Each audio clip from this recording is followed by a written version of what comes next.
our criminal proceedings. So, unlike English theory, the legal criminal proceeding in Bangladesh is adversarial, right? And we apply the presumption of innocence. That means every person will be presumed to be innocent until proven guilty. And the standard of proof is the guilt must be proved beyond reasonable doubt. So there is a scope for probability. You have to be 7% sure to inflict conviction upon a person.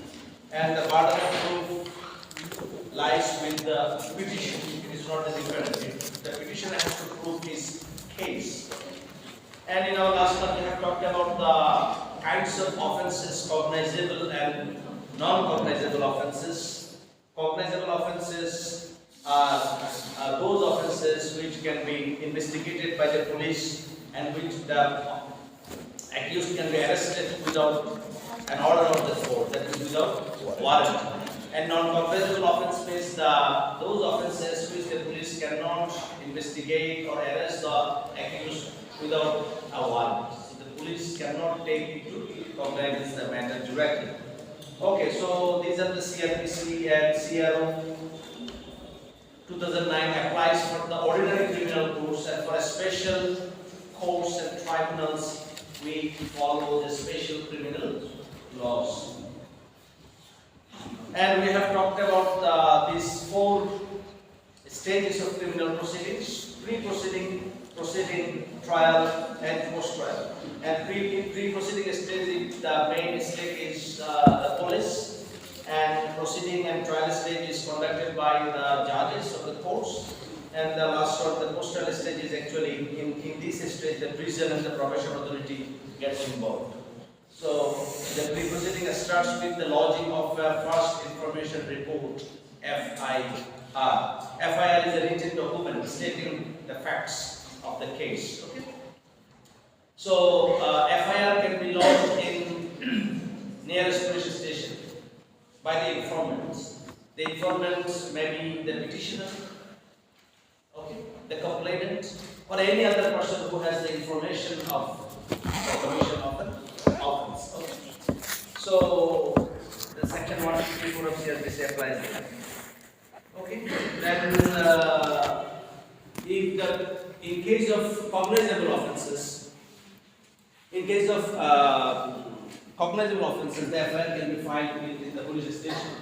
But in other cases, for example, non-FIR prosecution can be lodged by the police station in non-cognizable offences. So in cognizable offences, it is the FIR, and for non-cognizable offence, the police may register as non-FIR prosecution. Non-FIR prosecution, if it is accepted as non-FIR prosecution, the police will forward the non-FIR prosecution to the court. And in non-cognizable cases, the case will be filed as a GD, or general diary entry. This is called non-FIR prosecution. And this will be forwarded to the magistrate and registered as a complaint or CRPS. The court has the authority to accept it as a complaint or not. This is called where you file an FIR in cognizable offences with the police station. Okay, it is called GR case, or general registered case. For the same offences, for example, cognizable or non-cognizable offences, you can directly file a complaint with the court. Find the police station is not cooperating, or the police station refuses to accept your case. See, you can directly go to the police. You can directly go to the court. Or if the case falls under the category of non-cognizable offences, so you can directly go to the court, file your criminal complaint. This is called, if the case is lodged with the court, magistrate court, it is called complaint registered, or CRPS. So there are 2 types of criminal cases: GR case and CR case. General registered, GR case by the police in the offense. And for non-cognizable offences in the police station, it is called non-FIR prosecution. If it is forwarded to the court, the magistrate can treat it as an FIR and can register the case as a complaint case. And in case of CR or complaint register, you can go to the courts and file the case under the jurisdiction of the competent court. It is called complaint registered court, and you can file the case in case of non-cognizable as well as cognizable case. Is that clear? বুঝা গেছে নাকি গত ক্লাসে গুলো খাওয়া দাওয়া হয়ে গেছে? ওকে, আমরা এখন আর যাচ্ছি না। So that the investigation procedure আপনাদের জেনেছি। উভয় কেসে ইনভেস্টিগেশন স্টার্ট হবে, অর্থাৎ কগনিজেবল কেসে যখন আমি এফআইআর দাখিল করলাম তখন পুলিশ একজন ইনভেস্টিগেটিং অফিসার এখানে অ্যাপয়েন্টেড হবে। ইনভেস্টিগেটিং অফিসার অনেক কাজ আছে, উনি ইন্সপেকশনে যাবে, উনি সাসপেক্টকে অ্যারেস্ট করতে পারে, তাকে প্রাথমিক জিজ্ঞাসাবাদ করতে পারে, রাইট, স্কেচ প্যাড তৈরি করবে। যদি এটা ইউডি কেস হয়, unnatural death case, unnatural death নানান ভাবে হতে পারে, murder, killing, suicide, burn, accident, okay, যেটা সন্দেহজনক মৃত্যু কি কারণে ঘটেছে, এটা the cause of death is unknown. In that case, beauty কেসের ক্ষেত্রে উনি সুরত হাল রিপোর্ট তৈরি করবেন, যেটাকে বলা হয় ইনকোয়েস্ট সুরত হাল, সুরতে হাল, লাশটা কি অবস্থায় আছে এটা উনি তৈরি করবেন। দেন মর্গে পাঠাবেন for the forensic examination. Expert ওপিনিয়নের জন্য এক্সপার্ট টেস্টিমনি, এক্সপার্টদের উনি আহ্বান করতে পারেন। ফর এক্সাম্পল, কেউ চিরকুট লেখা আত্মহত্যা করছে, এই চিরকুটটি তার কিনা এটা ডিটারমিন করার জন্য হ্যান্ড রাইটিং এক্সপার্টকে ডাকা হতে পারে। ওনার ব্লাডের ছাপ পাওয়া গেছে, টুকুর ছাপ পাওয়া গেছে, স্পার্মের ছাপ পাওয়া গেছে, তাহলে সেক্ষেত্রে এটা ফরেন্সিক করতে হবে, এটা ডিএনএ টেস্টিং করতে হবে। তাহলে এই যে প্রসেসগুলো, এগুলো হলো ইনভেস্টিগেশন অফিসারের কাজ। আর যদি উনি অপরাধীকে অ্যারেস্ট করেন, তাহলে অপরাধীকে সাসপেক্ট অ্যারেস্ট করলে তাকে নিয়ম হচ্ছে উইদিন 24 আওয়ার্স তাকে এটা কোর্টে প্রডিউস করতে হবে। কোর্টের কাছে যদি মনে করেন যে there is need to further investigate, further interrogate the offender or accused, যে এখনো তথ্য পুরোপুরি পাওয়া যায় না, ফার্দার ইনভেস্টিগেশন, ফার্দার ইন্টারোগেট করার দরকার আছে, তাহলে he will call for remand, উনি রিমান্ড চাইবেন। আদালত রিমান্ড দিতেও পারেন, নাও দিতে পারেন, কতদিন দিবেন that's the discretion of the magistrate, okay. তারপরে ইনভেস্টিগেশন শেষ করার পরে উনি একটা প্রতিবেদন তৈরি করবেন, যেটাকে বলা হয় police report according to section 173 of CrPC. একটা পুলিশ রিপোর্ট তৈরি করবেন। এই পুলিশ রিপোর্ট দুই রকমের হতে পারে, আমি বলতে চাচ্ছি police either a charge sheet if the investigating officer implicates the accused about the commission of the offense. That means if the investigator officer has the opinion, has the firm opinion that there is a prima facie case, there is the merit of the case, and there is prima facie evidence that the accused has committed the offense, so he will implicate the offender with the commission of the crime and will frame a charge sheet. উনি তখন তাকে দোষী সাব্যস্ত করে আদালতের কাছে একটা প্রতিবেদন দেবে, যেটাকে বলা হচ্ছে চার্জ শিট। আর উল্টোটাও হতে পারে, সে যদি তদন্ত করার পরে দেখা যায় দেখে যেখানে তার যে অভিযুক্ত করা হয় সেটা ব্যক্তি নেই, এটার সাথে সে যুক্ত না, তাহলে উনি ওখান থেকে অভিযোগপত্রতে তার নাম বাদ দিতে পারে। অভিযোগপত্র না দিয়ে অর্থাৎ এটা তার অ্যাবসলিউট পাওয়ার, উনি চাইলে কাউকে অভিযোগপত্র থেকে বাদ দিতে পারেন, নতুন কাউকে অভিযোগে ঢুকাইতে পারেন, কারোর বিরুদ্ধে অভিযোগ পাওয়া যায় না এমন একটা প্রতিবেদন দিতে পারেন, অথবা এরকম কোনো ঘটনা ঘটেই নেই, এরকম যদি হয় তাহলে একটা ফাইনাল রিপোর্ট দিতে, এটাকে বলা হয় চূড়ান্ত প্রতিবেদন। Now the ball goes to the investigating part is finished. Final report charge sheet. এখন এটা ম্যাজিস্ট্রেটের কোর্টে, ম্যাজিস্ট্রেট হ্যাজ মাল্টিপল অপশনস। উনি চাইলে চার্জশিটটাকে অ্যাকসেপ্ট করতে পারেন, চার্জশিটকে অ্যাকসেপ্ট করলে তাহলে অভিযুক্ত যারা আছে তাদের বিরুদ্ধে উনি একবার চার্জ ফ্রেম করবেন, অথবা উনি ফাইনাল রিপোর্ট অ্যাকসেপ্ট করতে পারেন। তাহলে ফাইনাল রিপোর্ট যদি অ্যাকসেপ্ট করেন তাহলে এদের উনি কি করে দিবেন, ডিসচার্জ করে দিবেন, বাদ দিয়ে দিবেন, মামলাটা ওখানে ডিসমিস হয়ে যাবে। অভিযুক্তদের বিরুদ্ধে যে চার্জগুলো আনা হয়েছিল এগুলো বাদ হয়ে যাবে, ডিসচার্জ করে দিতে পারেন। অথবা যে কোনো ক্ষেত্রে অপর পক্ষ এখানে নারাজি দিতে পারে, অর্থাৎ উনি যদি চার্জশিট অ্যাকসেপ্ট করেন তাহলে আসামি পক্ষ নারাজ দিতে পারে, তারা বলতে পারে যে পুলিশ বায়াস হয়ে বা খুশকি অথবা এখানে ভুল রিপোর্ট দিছে অথবা পক্ষপাতদুষ্ট রিপোর্ট দিছে, আসলে সে তাই না, তাকে চার্জ করা হয়েছে। নারাজি দিলে তাহলে আদালত নারাজি অ্যাকসেপ্ট করতে পারেন, রিজেক্ট করতে পারেন, অথবা ফার্দার ইনভেস্টিগেশন আদেশ দিতে পারেন, অথবা বাদী যদি বলে যে পুলিশ ইনভেস্টিগেশন আমি হ্যাপি না, আমি নারাজ, আমি চাই যে বিবিআই ইনভেস্টিগেট করুক, অথবা ডিবি ইনভেস্টিগেট করুক, অথবা বিচার বিভাগে তদন্ত হোক, তাহলে এটা আবার আদালতের ডিসিশন আদালত অ্যাকসেপ্ট করতে পারে, গ্রহণ করতে পারে, whatever it is। তাহলে নারাজি উপর পক্ষ থেকে হতে পারে। দেন ফাইনাল রিপোর্টের উপর একটু কথা, ফাইনাল রিপোর্টের উপরও বাদী পক্ষ মামলা নারাজি দিতে পারে। তারা বলতে পারে যে পুলিশ ঘুষ খেয়ে ওকে ছেড়ে দিচ্ছে, ওর বিরুদ্ধে চূড়ান্ত প্রতিবেদন দিয়ে দিচ্ছে, আসলে ঘটনা করছে, এটা ফার্দার ইনভেস্টিগেশন করা, নতুন কোন এজেন্সি তদন্ত করা, এটা হচ্ছে এই স্টেজ নারাজি পিটিশন। তাহলে ফাইনাল রিপোর্ট কি বুঝলাম, চার্জশিট কি বুঝলাম, নারাজি পিটিশন কি বুঝলাম। Is that clear? আমরা চার্জ ফ্রেম বুঝলাম, ডিসচার্জ বুঝলাম, বুঝে গেছে? নাকি শুধু আমি বুঝলাম? আমরা কিছু বুঝতে পারি।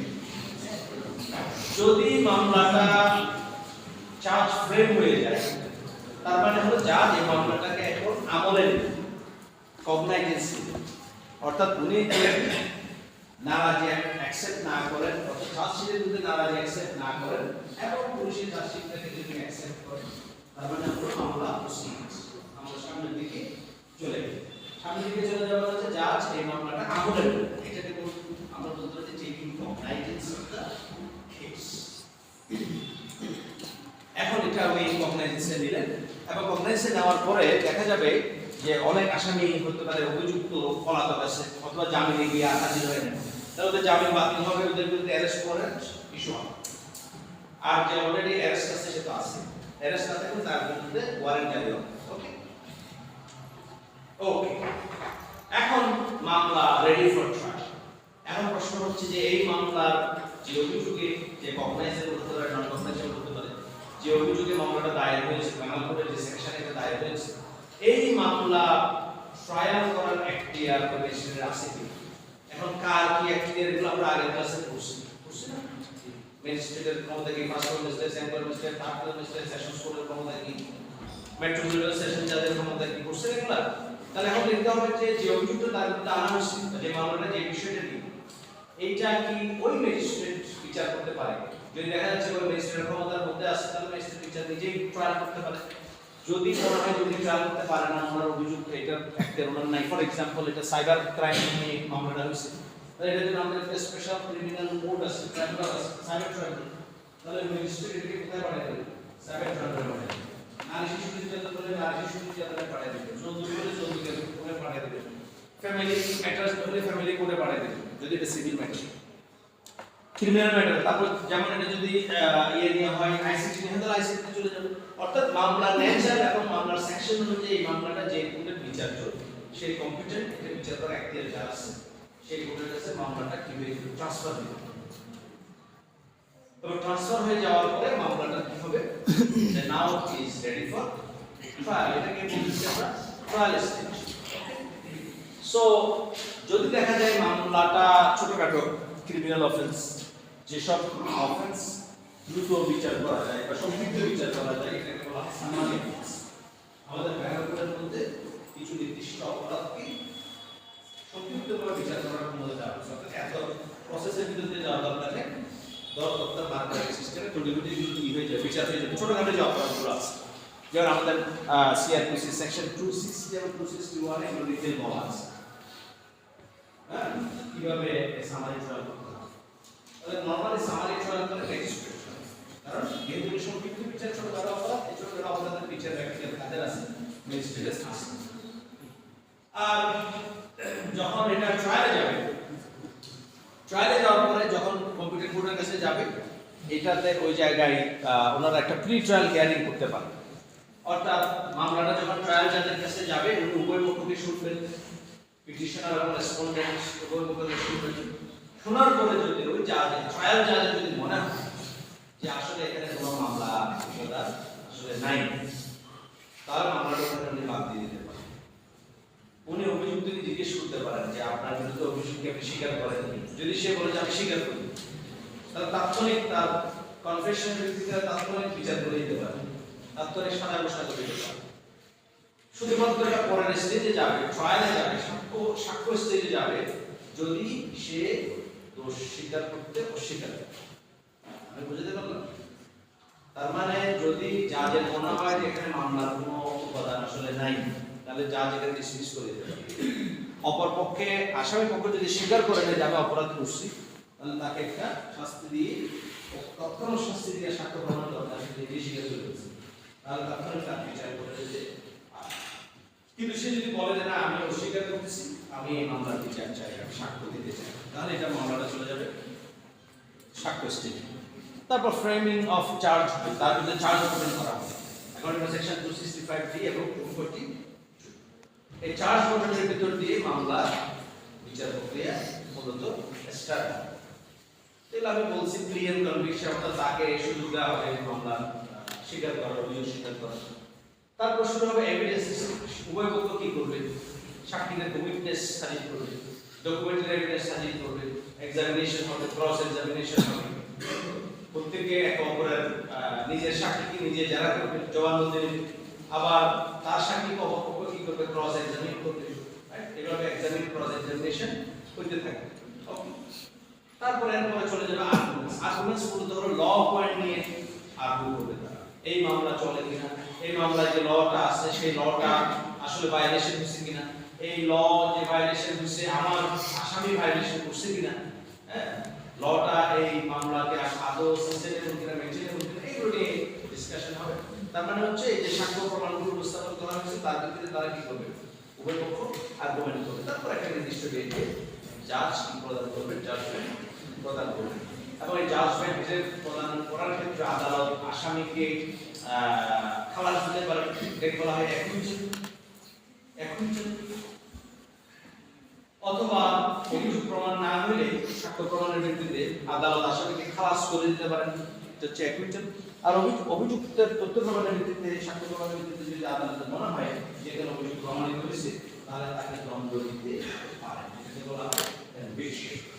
তাহলে ডিসচার্জ এবং অ্যাকুইটেলের মধ্যে ডিফারেন্স কি? ডিসচার্জ মানে অব্যাহতি, অ্যাকুইটেল মানে খালাস।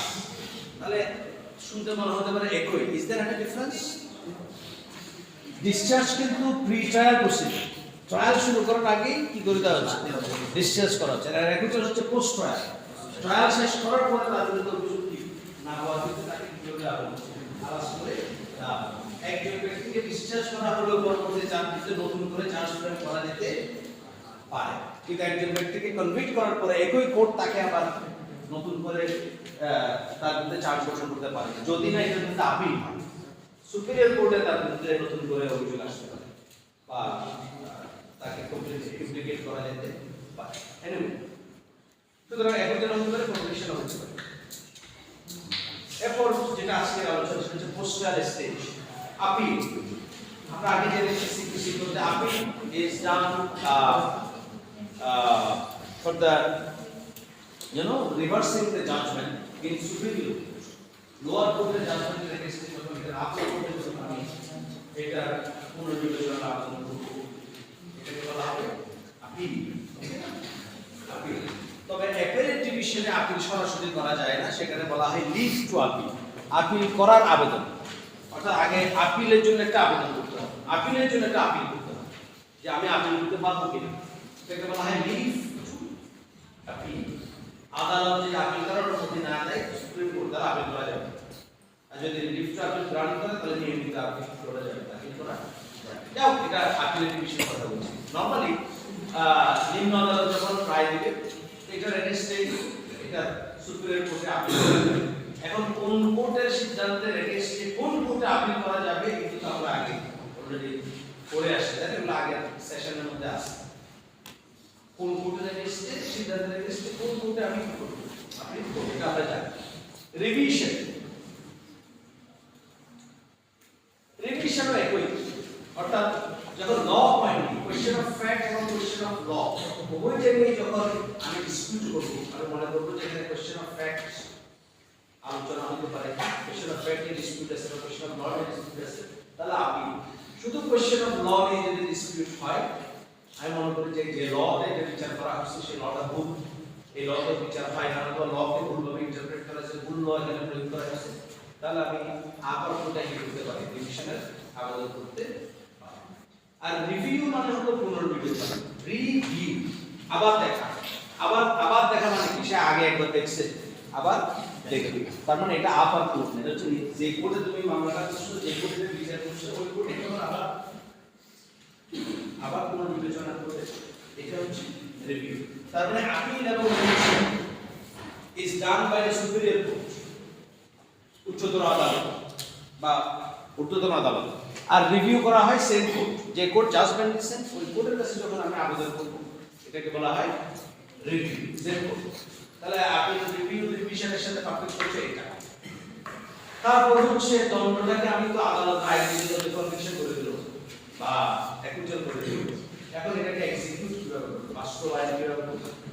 প্রথম কথা হলো যে এটার মধ্যে আপিল না হলে কতদিনের মধ্যে আপিল করতে হবে, একটা তারিখ দেওয়া আছে, ওই তারিখের মধ্যে আপিল করতে হয়, রাইট?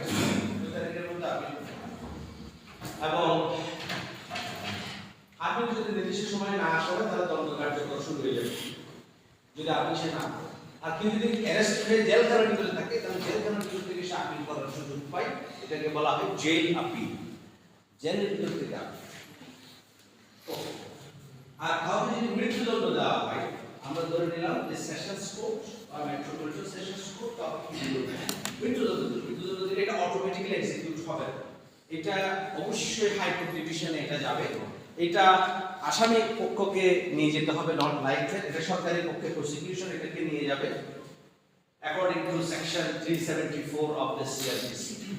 নিয়ে যাওয়ার পর হাইকোর্ট ডিভিশনে এর উপর শুনানি হবে এবং হাইকোর্ট ডিভিশন কর্তৃক সেশনস কোর্টের রায়কে কনফার্ম করতে হবে, ডেথ সেন্টেন্স কনফার্ম করতে হবে, শুধুমাত্র ডেথ সেন্টেন্স কনফার্ম যদি না করে তাহলে ডেথ সেন্টেন্স কার্যকর করা যাবে।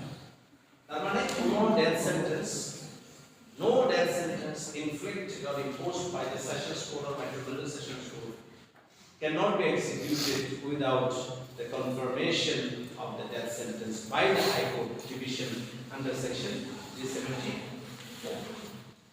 এখন High Court Division যে রায় দেবে, High Court Division আবার কাকে খালাস করে দিতে পারে, কাকে কনভিক্ট করতে পারে, মৃত্যুদণ্ড বহাল রাখতে পারে, মৃত্যুদণ্ডের মধ্যে যাবজ্জীবন দিতে পারে, যাবজ্জীবন 10 বছর দিতে পারে, 5 বছর দিতে পারে, 12 দিন দিতে পারে। এটার এগেইনস্টে আবার কি করা যাবে, আপিল করা যাবে। ওই আপিলের এগেইনস্টে আমরা আরেকজন আপিল করতে পারবো, অর্থাৎ যে পক্ষ অসন্তুষ্ট হবে, নারাজ হবে, সেই পক্ষ কি করতে পারে, আপিল করতে পারে। আপিলটা কোথায় যাবে, অ্যাপিলেট ডিভিশন। অ্যাপিলেট ডিভিশনের সিদ্ধান্তের এগেইনস্টে আমাকে করতে হবে লিভ টু আপিল। এখন কোন কোন মামলায় সরাসরি আপিল করা যায়, কোন কোন মামলায় লিভ টু আপিল করতে হয়, আগে আপিলের আবেদন দাখিল করতে হয়। আমি ধরে নিলাম লিভ টু আপিল অ্যাকসেপ্ট হলো, তারপর রেগুলার আপিল হলো, রেগুলার আপিল করার পরে রেগুলার আপিলেও দণ্ড বহাল রাখে, মৃত্যুদণ্ড বহাল রাখে, মৃত্যুদণ্ড যদি বহাল রাখে তাহলে এটার এগেইনস্টে আমি কোথায় যাব, এটার এগেইনস্টে আমি অ্যাপিলেট ডিভিশনের কাছে আবার চাই, রিভিউ চাই, কারণ অ্যাপিলেট ডিভিশনের উপরে তার কোনো কোর্ট নাই, আমার তো এটা আপিল করার সুযোগ নেই, অ্যাপিলেট ডিভিশনে রায় দিতেছে, তাহলে অ্যাপিলেট ডিভিশনের কাছে আমি আবার হিসেবে রিভিউ চাই, অ্যাপিলেট ডিভিশন রিভিউতে মৃত্যুদণ্ড বহাল রাখে, তাহলে একটাই অপশন আছে রাষ্ট্রপতির কাছে ক্ষমা প্রার্থনা according to article 49 of the constitution. আদালত রাষ্ট্রপতি চাইলে ক্ষমা করে দিতে পারে, চাইলে দণ্ড মওকুফ করতে পারে, হ্রাস করতে পারে, কমায় দিতে পারে, স্থগিত করতে পারে, বিলম্বিত করতে পারে, একটা শাস্তি বদলে আরেকটা শাস্তি, রাষ্ট্রপতি has the absolute power according to article 49। এখন রাষ্ট্রপতি কাকে মাফ করবে, কাকে করবে না, এটা কোনো গাইডলাইন নেই, it is absolutely his discretionary. এবং আজ পর্যন্ত রাষ্ট্রপতি পলিটিক্যাল বিবেচনা ছাড়া কাউকে ক্ষমা করেন। রাষ্ট্রপতির ক্ষমা পাওয়ার একটাই উপায় বাংলাদেশে, আওয়ামী লীগ করতে হবে, বিএনপি এমন ভাবে করতে হবে বা আওয়ামী লীগ এমন ভাবে করতে হবে যে বড় খুনি যেতে হবে, ছোটখাটো খুনি হলে কিন্তু রাষ্ট্রপতি মাফ করবে না, বড় খুনি হলে রাজনৈতিক শিক্ষা ছেলে মেয়ে যদি হয় রাষ্ট্রপতি ওই জায়গায় মাফ করে, এবং এই ক্ষেত্রে আওয়ামী লীগ কোনো বাস বিচার নাই, ওই সমান সুবিধা লাভ করে পেয়ে আসছে। বাংলাদেশে সোফার 27 জন আসামি দণ্ডিত ব্যক্তি যারা রাষ্ট্রের সর্বোচ্চ অ্যাপিলেট ডিভিশন কর্তৃক মৃত্যুদণ্ড প্রাপ্ত, সমস্ত জুডিশিয়াল প্রসেস অনুসরণ করে তারা মৃত্যুদণ্ড প্রমাণিত হয়েছে বা এপ্রিল ডিভিশন তাদের রিভিউ খারিজ করে দিয়েছে, এরপর আদালত তাদেরকে মাফ করে দিয়েছে, মাফ করে দিয়েছে, রাষ্ট্রপতি মাফ করে দিয়েছে, সবাইকে সাথে সাথে মাফ করে দিয়েছে। তার মধ্যে বিএনপি লোকজন আছে, আওয়ামী লীগের লোকজন তো আছেই, এবং সসম্মানে কারাগার থেকে মুক্তি লাভ করছে। এক্সাম্পল হচ্ছে লক্ষ্মীপুরের তাহেরের ছেলে বিপ্লব, যে কারাগারে 14 বছর কারাদণ্ড প্রাপ্ত হওয়ার পরও কারাগারে বিয়ে করে সন্তানের বাপ দিছে। পৃথিবীর ইতিহাসে একটা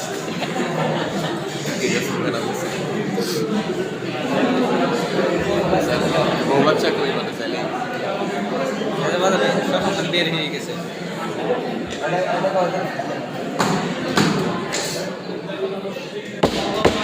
কারাগারের বাইরে থেকে বাপ হতে পারতেছে, কারাগারের থেকে বাপ দিয়েছে।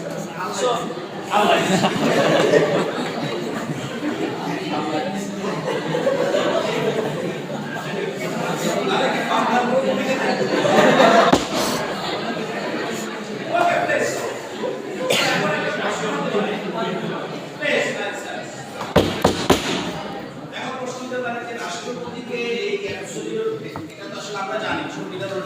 রাষ্ট্রপতি এই স্বাধীনভাবে প্রধানমন্ত্রী নিয়োগ না দিচ্ছে, প্রধানমন্ত্রী নিয়োগ ছাড়া আর কোনো কাজ প্রধানমন্ত্রী কনসালটেশন ছাড়া করতে পারে, এবং প্রধানমন্ত্রী নিয়োগ এবং প্রধান বিচারপতি নিয়োগ যদি স্বাধীনভাবে করতে পারে না, প্র্যাকটিক্যালি এটাও প্রমাণ। এবং আমি একটা ক্লাসে বলেছি যে রাষ্ট্রপতি আসলে স্বাধীনভাবে কবর জিয়ারত করতে পারে না। সাবেক রাষ্ট্রপতি বঙ্গবন্ধু চৌধুরী বিএনপি উনি স্বাধীনভাবে টুঙ্গি পাড়ায় গিয়ে কবর জিয়ারত করতে চাইছিলেন, ওনাকে ইমপিচমেন্ট প্রক্রিয়া শুরু হয়ে যাওয়ার কারণে মানে কেটে করতে হয়েছে। তার মানে আমরা প্রমাণ পাইলাম রাষ্ট্রপতি কবর জিয়ারত করার অধিকার নাই। তার মানে সেই রাষ্ট্রপতি এত ক্ষমতা থিওলজি করতেছে, তাহলে যদি এটা নামে রাষ্ট্রপতি বলতেছেন, আসলে এটা করতেছেন প্রাইম মিনিস্টার। এখন প্রশ্ন হলো যে বাংলাদেশের প্রধানমন্ত্রীকে বাংলাদেশের সমস্ত কোর্টকে অস্বীকার, কোর্টের বাইরে ইচ্ছে মতো রাজনৈতিক বিবেচনা, যেখানে কোনো বেঞ্চমার্ক নাই, কোনো স্ট্যান্ডার্ড নাই, কিছু নাই, যা ইচ্ছে তাকে মাফ করে দিতে পারে, যখন সুপ্রিম কোর্টের রায় এসে দণ্ডিত, এই ক্ষমতা থাকা উচিত কিনা, এই ক্ষমতার কোনো চেক হতে পারে অবশ্যই। সংবিধান সংস্কার কমিশনের কাছে আর্টিকেল 49 সংস্কার করার জন্য আবেদন নিবেদন দাও, বিভিন্ন বিশ্ববিদ্যালয় তো দিচ্ছে। তোমরা ঢাকা ইউনিভার্সিটি ল স্টুডেন্টসরা সংবিধান সংস্কার কমিশনের কাছে প্রস্তাবনা দিয়েছে যে তারা সংবিধানে কি চেঞ্জ চায়। তো শুধু ল ডেভেলপমেন্টের কাজ কি শুধু ক্লাস করা না, এটা তো একটা গুরুত্বপূর্ণ ঐতিহাসিক মোমেন্ট যে তোমরা সংস্কার ইন্ডিভিজুয়ালি দিতে পারো, কালেক্টিভলি দিতে পারো। যে আর্টিকেল 49 তো আসলে উচিত। এখন প্রশ্ন হচ্ছে আর্টিকেল 49 পুরোটাই কি বাতিল দেওয়া উচিত? সেটা আবার ডেঞ্জারাস, কারণ আমরা জানি যে নিয়মতান্ত্রিক পদ্ধতিতে এই টোটাল জুডিশিয়াল প্রসেস ফলো করে একজন ব্যক্তিকে ফাঁসি দেওয়া সম্ভব যদি সরকার চায়, যেটা আমরা first judicial hearing of the Indian history রাজা নন্দকুমারের কেস আমরা দেখছিলাম।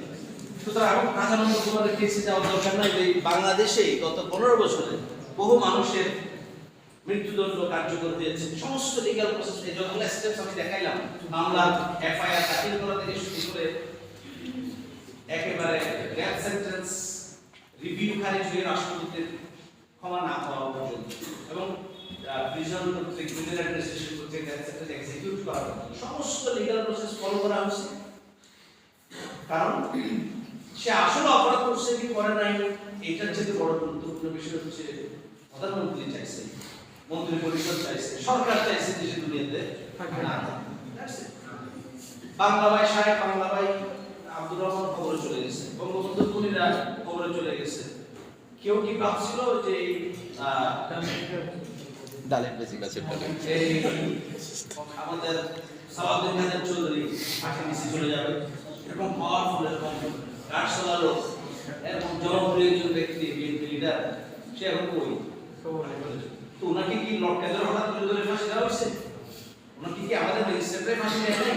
এই যারা ঢাকা ইউনিভার্সিটি রাজশাহী থেকে এলএলবি অনার্স এলএলএম করা ল ডিগ্রিতে তোমরাই সমস্ত লিগ্যাল প্রসেস ফলো করে সমস্ত আইন কানুন মেনে আইন কানুন দেখাইয়া ওনারা ফাঁসি দিচ্ছে। উনি অপরাধ করছে কি করে নাই, এখন আসে আমরা দেখতেছি যে কে অপরাধ করছে কে অপরাধ করে নাই, এটা আইনের চাইতে এটা পলিটিক্যাল বিষয়। যে ডক্টর ইউনুস 5 মাস আগে 6 মাস আগে আইনের সমস্ত প্রসেস ফলো করে কারাগারে যাওয়ার জন্য রেডি হচ্ছিল, সে উনি এখন প্রধান উপদেষ্টা।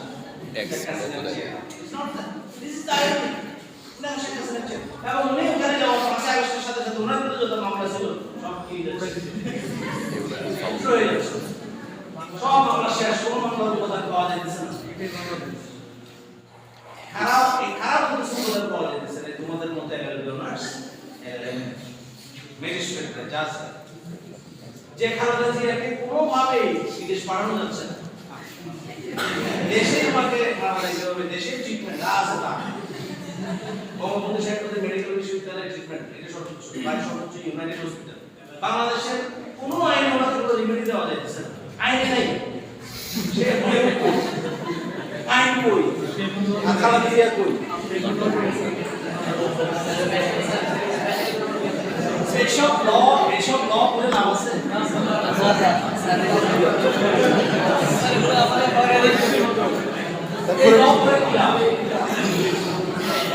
বেহেদি বেহেদি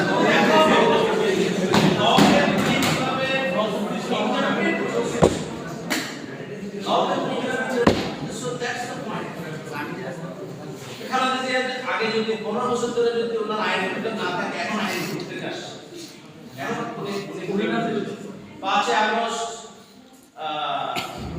অভ্যুত্থানের পরে যে সিদ্ধান্তটা হলো, আর্মি, বিএনপি এবং অন্যান্য রাজনৈতিক দল এবং বৈষম্যবিরোধী ছাত্র আন্দোলন সহ সেনা প্রধানের মাধ্যমে যে সিদ্ধান্তটা হলো, সেই সিদ্ধান্ত ওখান থেকে বের হয়ে আসার পরে প্রথম যে সিদ্ধান্তটা ছিল, 1 নম্বর সিদ্ধান্ত, সেটি হচ্ছে কি খালেদা জিয়ার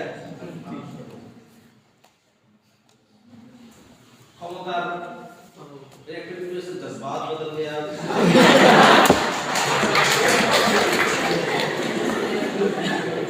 এখন কি আমাদের সরকার সাসপেন্ডেড?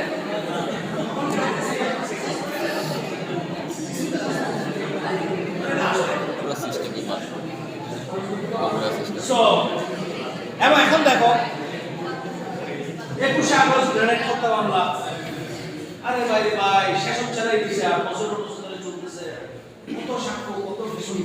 আব্দুল সালাম যুদ্ধ কারাগারের ভিতরে আই এম লুকিং ফর শত্রুস এর হওয়ার নাম বছর পর বছর ওখানে আছে। এই আওয়ামী লীগ যদি ক্ষমতা থেকে না যায় তাহলে কিন্তু এই ফাঁসি ডেফিনেটলি ফাঁসি, সে লোক এখন আবার জেল দিয়ে বাইরে গেছে। তাহলে দিস ইজ দ্য ল। ল হলো ফ্লুইড, ল তুমি কিভাবে অ্যাপ্লাই করছো। সুতরাং ল নিয়ে এত বেশি অহমিকা করার কিছু ল আমি দেখি যে শোষণের একটা খাতির সব আমি বিচারই করি। এবং যখন 5 আগস্টের পরবর্তীতে 5 থেকে 8 আগস্ট আমরা দেখলাম 5 আগস্টের আগে গণহারে সবাইকে ধরে ছাত্রদেরকে ধরে জেলে পাঠানো হয়। 17 বছরের ছেলে, 16 বছরের ছেলে, বাচ্চা ছেলেকে 10 দিনের রিমান্ডে পাঠিয়ে দিচ্ছে। কেন পাঠিয়ে দিচ্ছে? কারা পাঠাইছে? তোমরা পাঠাইছো।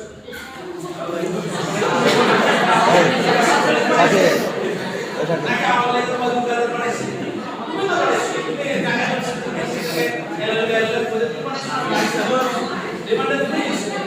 তুমি বলতে তুমি কোথায় যাও? যাদের আমরা পড়াইছি তারাকে জানতে চলতেছে। একটু মেরুদণ্ড নাই যে একটা 16 বছরের, একটা 14 বছরের, 15 বছরের ছেলেকে নাক টিপে দুবাই ওকে 10 বছরের ভিতরে রিমান্ড দিয়ে দিছো। রিমান্ড দেওয়ার সময় আইনি যেগুলো তোমাদেরকে কাজে পড়াইছি এগুলো ওখানে তুমি আইন হিসেবে দেখা দিচ্ছ। এইটুকু এইটুকু মেরুদণ্ড আমাদের এত দিতু। তা আমি মনে করি যে তোমাদের আসলে চার্জ হওয়ার দরকার। মেরুদণ্ড জানলাই তুমি যার টাকা খাওয়ার দরকার তুমি পাই তহসিলদার, পাসপোর্ট অফিসের অ্যাড দাও, বিদ্যুতের মিটার চেক আপ হবে, গরু বিক্রি করো, দবাই দিয়ে মাংসের ভিতরে পানি ঢুকে বিক্রি করবো, অনেক টাকা ইনকাম করো। তোমার যাওয়া কে করছে? টাকা দিয়ে কেন তুমি চাষ করি?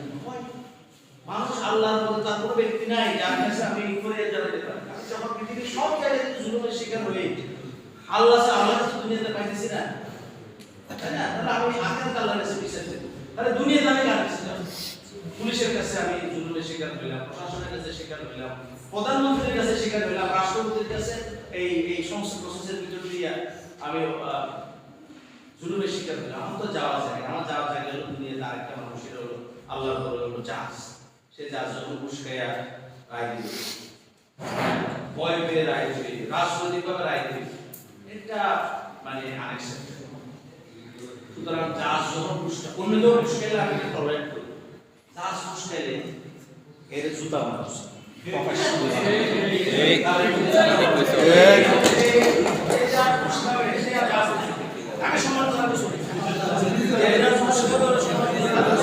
আমার কথা হয়তো একটু ইমোশনাল, বাট আমি এটা ফিল করি। তার ভাই তোমার যাওয়ার দরকার নাই, তুমি তুমি তুমি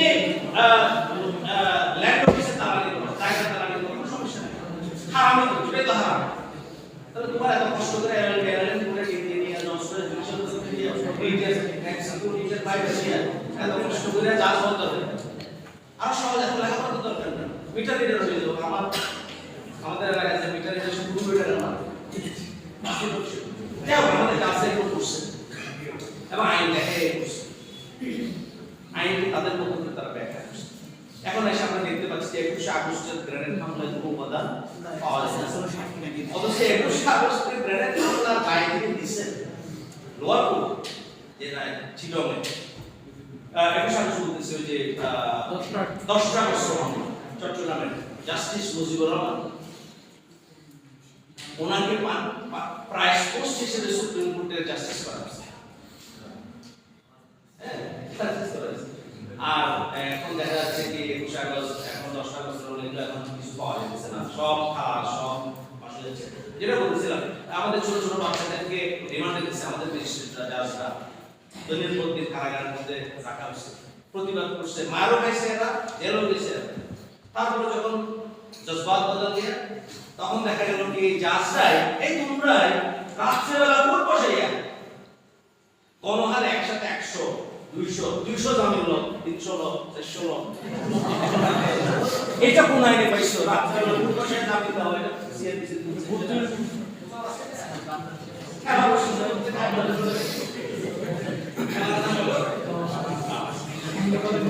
সুতরাং আমার পজিশন হচ্ছে আমি কোনটাই সাপোর্ট করি। As a law student, as a lawyer, as a law teacher, we should be objective. We should be stick to the rule of law. তবে আমাদের একটা প্রশ্ন করতে যে লটা ভালো হবে, এই লটা ইনসাফ কায়েম করে কিনা, লটা জাস্টিস দেখে, লটা আমাদেরকে জুলুমের পক্ষ না নাকি জালিমের পক্ষ, মজলুমের পক্ষে লটা থাকে নাকি জালিমের পক্ষে লটা থাকে, এই নৈতিক স্ট্যান্ড পয়েন্ট যদি ঠিক করতে পারি আমি মনে করি যে আমরা সবসময় লর পক্ষে থাকি, আইন কি বলে পরিস্থিতি চাই। এবং আমার আরেকটা প্রিন্সিপাল হলো যে সরকার এবং জনগণের মধ্যে যদি বিরোধ দেখা দেয়, প্রশ্ন হলো যে নৈতিক অবস্থান আমি কার পক্ষে। আমার অবস্থান হচ্ছে আমি সবসময় জনগণ। সরকার যত ভালোই হোক, জনগণ যদি তাকে না চায়, জনগণ যদি তার সাথে দ্বিমত করে বিমত করে, জনগণের পক্ষে। বিশ্ববিদ্যালয়ের সাথে যদি ছাত্রদের বিরোধ দেখা দেয়, জনগণের বিরোধ দেখা দিচ্ছে, আমি সবসময় ছাত্রদের। এই জন্য যে কোটা বিরোধী পোষ্যকোটার সবচেয়ে বড় বেনিফিশিয়ারি হতো তো আমি। আমার মেয়ে এখানে পরীক্ষা কম দিয়ে ইউনিভার্সিটিতে চান্স পেতো না, আমি পোষ্যকোটার এগেইনস্টে আমি গেছি। আমার বিরুদ্ধে আমার কলিগরা অনেকে ক্ষিপ্ত হয়ে গেছে, হ্যাঁ অনেকে আমাকে ফোন করছে, এই ভাই আপনি আমাকে তো ছাত্রদের অনেকে 2-4 যারা মুখে লিখছে এদের হচ্ছে যে ছেলে মেয়ে পাস করে গেছে, তারা পোষ্যকোটার দরকার ছেলে মেয়ে আছে সামনে পোষ্যকোটা পাবে, এরপর পোষ্যকোটার বিপক্ষে এটা একটা টেস্ট যে সে ন্যায়ের পক্ষে দাঁড়াচ্ছে। আমি বলছি না যে আমি ন্যায়ের পক্ষে দাঁড়াইছি, একটা বিষয় সেটা বিষয়টা হচ্ছে যে আমরা এটা আমি মনে করি যে সবারই কর্তব্য যে ইনসাফের পক্ষে। তাহলে ল করে আমাদের লাভ কি? আমরা লটা কেন করতেছি? আমরা যদি জালিমের পক্ষে থাকি, আমরা যদি জালিমের জুলুমকে এনফোর্স করার কাজে যদি আমার এক্সপার্টিস আমি ব্যবহার করি, আমার ডিগ্রি আমি ব্যবহার করি, আমার পজিশনকে ব্যবহার করি, আখিরাতে জবাব দিতে হবে। তুমি যদি মনে করো যে উস্কাইয়ার জীবন এখানেই শেষ হয়ে যাবে, এটা তো শেষ না, life there is after life. Anyway prison probation এবং কমিউনিটি সেন্টেন্সিং নিয়ে আমি গত ক্লাসে বলছি, সুতরাং এটা আমি ডিটেইলে যাচ্ছি না, এটা তো অনলাইনে সেন্টেন্সিং। আমরা এখন রেসপন্স পেপারে চলে যাবো, আসো চলে আসো।